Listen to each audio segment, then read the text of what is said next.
নিৰ্মাণ কাৰ্য সম্পূৰ্ণ হোৱাৰ পিছতো আজিও আনুষ্ঠানিকভাৱে মুকলি নহল মাৰ্ঘেৰিটাৰ ৰামনগৰ উপ-স্বাস্থ্য কেন্দ্ৰ। নিৰ্মাণৰ ৫ বছৰতকৈও অধিক কাল বন্ধ হৈ আছে উপ-স্বাস্থ্য কেন্দ্ৰটো। যাৰ বাবে কেন্দ্ৰটোৰ বহু আচবাব জহি খহি যোৱাৰ লগতে চোৰে চলাইছে লুটপাট। দুৰ্বৃত্তই ভাঙি নিশেষ কৰিছে কেন্দ্ৰটোৰ দুৱাৰ খিৰিকী, যাক লৈ এতিয়া সৃষ্টি হৈছে তীব্ৰ প্ৰতিক্ৰিয়া। কিন্তু কোনো কাণসাৰ নাই সংশ্লিষ্ট বিভাগৰ। আৰু এই সন্দৰ্ভত আমাক সবিশেষ জনাব আইচেং লাংছনে।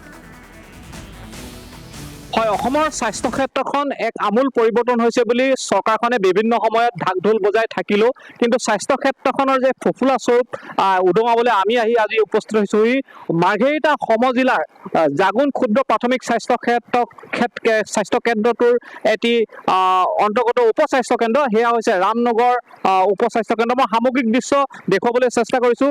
এয়া হ'ল ৰামনগৰ উপ-স্বাস্থ্য কেন্দ্ৰ। আৰু এই ৰামনগৰ উপ-স্বাস্থ্য কেন্দ্ৰটো যেতিয়াই নিৰ্মাণ হৈছিল তাৰ পিছৰে পৰা এতিয়া এনেধৰণে বন্ধ অৱস্থাত এক জৰাজীৰ্ণ অৱস্থালৈ পৰিণত হৈছে। দেখিছে যে যি দুৱাৰ খিৰিকীসমূহ আছে এইবোৰ এনেধৰণে দুষ্কৃতিকাৰীয়ে ভাঙি নিশেষ কৰিছে। আৰু নিৰ্মাণ হোৱাৰ পিছৰে পৰা আজি প্ৰায় ৫ বছৰৰ অধিক কাল এনেধৰণে এতিয়া বন্ধ হৈ আছে এই স্বাস্থ্য কেন্দ্ৰটো। মই অকণমান চেষ্টা কৰিম ভিতৰ চোৱাৰ কিছু দৃশ্য দেখুৱাবলৈ। আচলতে ভিতৰ চোৱাত স্বাস্থ্য কেন্দ্ৰটো কেনে অৱস্থাত আছে এই দৃশ্য মই কিছু দেখুৱাবলৈ মই চেষ্টা কৰিম। এনেধৰণে এতিয়া ভিতৰ যি অংশ আছে এই গোটেই ভিতৰ অংশটো এনেধৰণে খুব সুন্দৰকৈ চৰকাৰী আবণ্টিত ধনেৰে নিৰ্মাণ কৰা হৈছিল।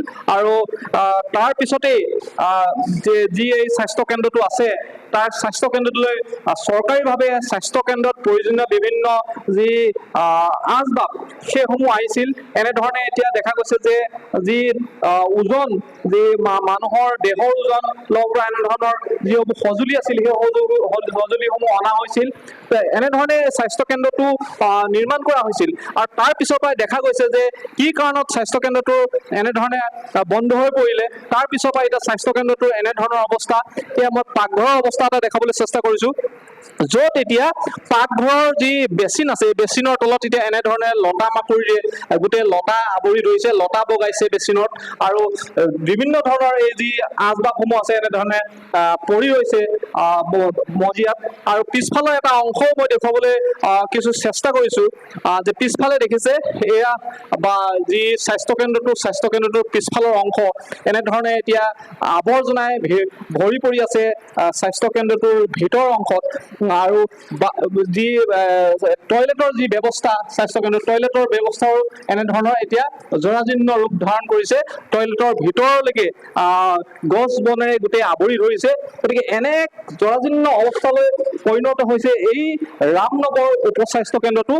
৭খন গাঁৱৰ যি ৰাইজ আছে এই ৭খন গাঁৱৰ ৰাইজৰ স্বাস্থ্যৰ ওপৰত মনোযোগ দি স্বাস্থ্যৰ বিষয়ে তেওঁলোকক সা সুবিধা হোৱাকৈ এই কেন্দ্ৰটো নিৰ্মাণ কৰা হৈছিলে। কিন্তু তাৰ পিছৰ পৰাই দেখা গৈছে স্বাস্থ্য কেন্দ্ৰটোৰ এই অৱস্থা।